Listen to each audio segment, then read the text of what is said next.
प्रश्न है कि कर्मों का सिद्धांत है कि प्रत्येक कर्मों का हमें फल मिलता है। Every action has equal and opposite reaction. लेकिन हम देखते हैं कि हम छोटी सी गलती करते हैं, उसके भयंकर परिणाम आते हैं। तो ऐसा लगता है कि इक्वल और अपोजिट तो नहीं है। हाँ, इक्वल नहीं होता।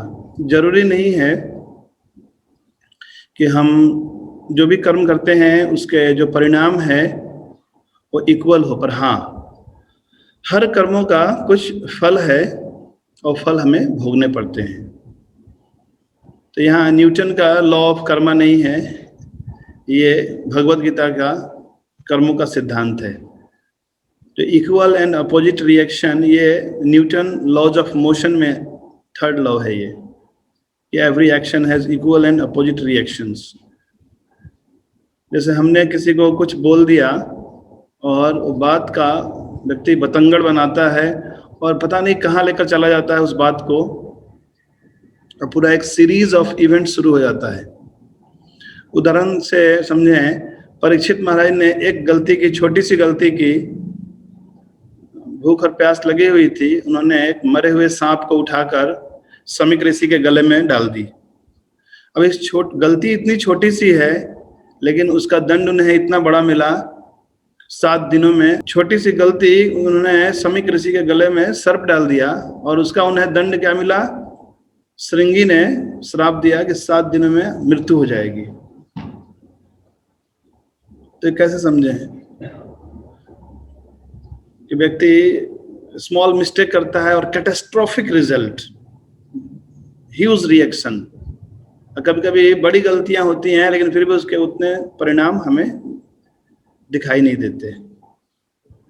तो कर्मों के सिद्धांत को ठीक से न जानने के कारण इस प्रकार मन में कभी कभी संशय उत्पन्न होते हैं। कोई भी हम जब कार्य करते हैं, जैसे मानो हमने ये कार्य किया और ये परिणाम है, जिसके बीच में और भी कई फैक्टर्स हैं। जैसे 2 मुख्य फैक्टर हैं, एक है दैव और एक है काल। दैव यानी डेस्टिनी, काल मीन्स टाइम। तो एक्शन हम करते हैं लेकिन उसका परिणाम हमें प्राप्त होगा, ये दैव और काल पर भी निर्भर करता है। जैसे किसी किसान ने जुताई की खेत की, उसने बीज भी बो दिए, ये उसके कर्म है। लेकिन समय पर बारिश हो और उचित मात्रा में बारिश हो, ये उसके हाथ में नहीं है। ये क्या है? दैव। लेकिन तुरंत उसे फसल प्राप्त नहीं होती, उसके लिए भी धैर्य रखने होंगे। उसको एक विशेष समय आने के बाद ही उसे फसल प्राप्त होता है। तो क्या हुआ? काल। वैसे ही श्रीमद् भागवतम के 6ठे स्कंद में एक प्रसंग आता है चित्रकेतु महाराज का। पूरे पृथ्वी के सम्राट थे लेकिन उनकी कोई संतान न थी। संतान प्राप्ति के लिए उन्होंने एक के बाद दूसरी, दूसरी के बाद तीसरी, ऐसे उन्होंने शादियां की। तो कभी कभी व्यक्ति प्रयास करता है, यूनियन करता है कि हमें एक संतान की प्राप्ति होगी, लेकिन संतान की प्राप्ति नहीं होती क्योंकि उसका दैव में नहीं है। और यदि कभी कभी कंसेप्शन हो भी जाए तो जो चाइल्ड आता है वो 1.5 मरा हुआ बच्चा जन्म लेता है, या बच्चा तुरंत हमें प्राप्त नहीं होता। तो हर कार्य के पीछे दैव, कोई पूछे कि दैव कौन है ये, तो दैव एक भगवान का ही एक रूप है जो हमारे सभी कर्मों को नियंत्रित करते हैं। महाभारत के प्रसंग में एक वर्णन आता है कि जब 10 दिन का युद्ध समाप्त हो चुका था, दुर्योधन अत्यधिक भयभीत था। क्यों? क्योंकि 10 दिन जिस अदम्य साहस के साथ भीम और अर्जुन युद्ध कर रहे थे, तो दुर्योधन को लगा कि हम इस युद्ध नहीं जीत पाएंगे। तो 10 दिन के बाद भीष्म पितामह गिर गए थे, यानी कि अर्जुन ने उन्हें वाणों की सरसैया पे ऐसे लिटा दिया था। तो उस समय कौरवों की ओर से जो कमांडर इन चीफ हैं, पहले तो सोच रहा था दुर्योधन के कर्ण को बनाएंगे, कि कर्ण उसका परम मित्र है और उसको बहुत भरोसा है। लेकिन कर्ण ने कहा कि अभी हमारे सेना में द्रोणाचार्य हैं और ये हम सभी का शिक्षक रहे हैं और बड़े ही कुशल योद्धा हैं, तभी इन्हें हमें कमांडर इन चीफ सेनापति बनाना चाहिए।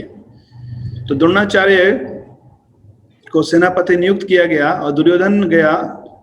हालांकि द्रोणाचार्य बहुत प्रसन्न हुए क्योंकि उनको इस प्रकार ऑनर दिया गया।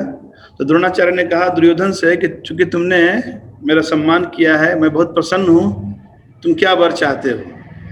तो दुर्योधन ने कहा कि मुझे आप वर दीजिए कि कल आप युधिष्ठिर को गिरफ्तार कर लेंगे और मैं चाहता हूं कि युधिष्ठिर को आप मारे नहीं बल्कि उन्हें बंदी बनाकर आप मेरे पास लेकर आए। तो द्रोणाचार्य ने कहा कि देखो युधिष्ठिर महाराज अजात शत्रु हैं, तुम भी उन्हें मारना नहीं चाहते, तुम उन्हें बंदी बनाना चाहते हो। तो बोला ऐसा क्यों? तो दुर्योधन ने कहा कि जिस प्रकार भीम और अर्जुन युद्ध कर रहे हैं तो ऐसा प्रतीत होता है कि हम यह युद्ध नहीं जीत पाएंगे, तो मैं चाहता हूं कि पुनः हम युधिष्ठिर महाराज को जुआ खेलने के लिए आमंत्रित करें, यानी फिर षड्यंत्र के द्वारा, कपटपूर्ण व्यवहार के द्वारा हम उन्हें जुए में परास्त करेंगे और फिर से कम 12-13 साल के लिए हम उन्हें जंगल में भेज देंगे। तो मन ही में द्रोणाचार्य सोच रहे थे कि देखो ये सुधरने वाला नहीं। बट एनीवे अगले दिन युद्ध प्रारंभ हुआ। द्रोणाचार्य ने कहा कि एक काम करना है, आप लोगों को अर्जुन को साइड ट्रैक रखना है, क्योंकि अर्जुन यद्यपि मेरा शिष्य है लेकिन मुझसे युवा है और अर्जुन ने तपस्याएं की हैं और भी अन्य उसने अस्त्र शस्त्र प्राप्त कर लिए हैं। तो यदि अर्जुन मेरे सामने होगा तो मैं युद्ध में युधिष्ठिर महाराज को बंदी नहीं बना पाऊंगा। तो दुर्योधन ने कहा ठीक है ऐसा ही होगा। तो अधिक सेना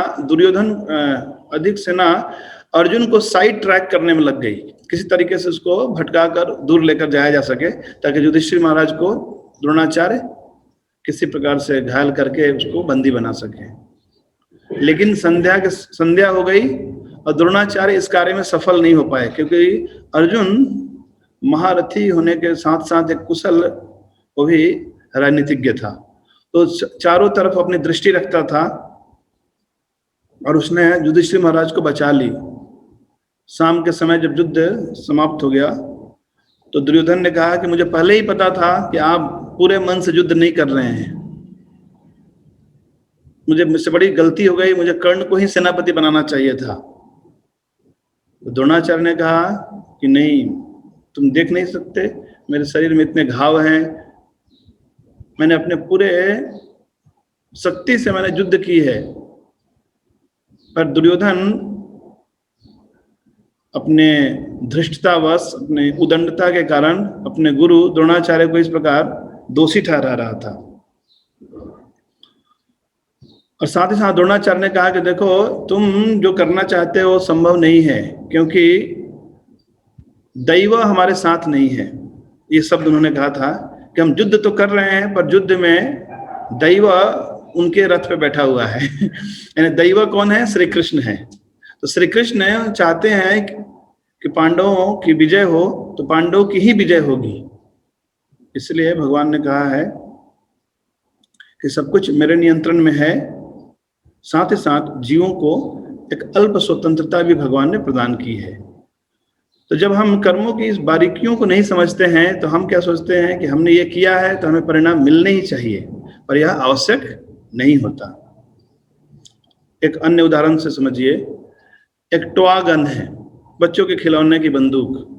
यदि मानो किसी ने उसके ट्रिगर को दबा दिया तो कुछ नहीं होगा, बस थोड़ा बहुत आवाज होगा या कुछ पटाखा जैसा निकल जाएगा। लेकिन किसी ने एक बेहोश करने वाली एक गन आती है, यदि उसको आपने दबा दिया तो जिसको लगेगा वो कुछ समय के लिए बेहोश हो जाएगा। और एक रियल गन है, उसके ट्रिगर को किसी ने दबा दिया तो व्यक्ति मर जाएगा। तो ट्रिगर को दबाना एक एक्टिविटी है, लेकिन केवल ट्रिगर को दबाने से ही इफेक्ट नहीं आते हैं। अब कौन सा ट्रिगर दबाते हो? रियल गन का ट्रिगर दबाओगे तो अलग परिणाम मिलेंगे। तो वैसे ही हम कार्य करते हैं, पर उस कार्य करने के पीछे भी कई कारण होते हैं जो हमें दिखाई नहीं देते। हमें इमीडिएट कॉज दिखाई देता है, लेकिन उसके पीछे रिमोट कॉज और उसके पीछे अल्टीमेट कॉज भी होता है। इसलिए भगवान ने गीता में कहा है, गहना कर्मणा गति। जो कर्मों की जो गति है वो बहुत ही गहन है। गहन मीन्स बहुत ही इंट्रिकेट है, उसको समझ पाना बहुत ही मुश्किल है कि क्यों परीक्षित महाराज ने एक सर्प उन गले में डाल दिया और इसके लिए इतने बड़े परिणाम, 7 दिनों में उनकी मृत्यु होगी, ऐसा श्राप प्राप्त हो गया। श्रील प्रभुपाद की जय।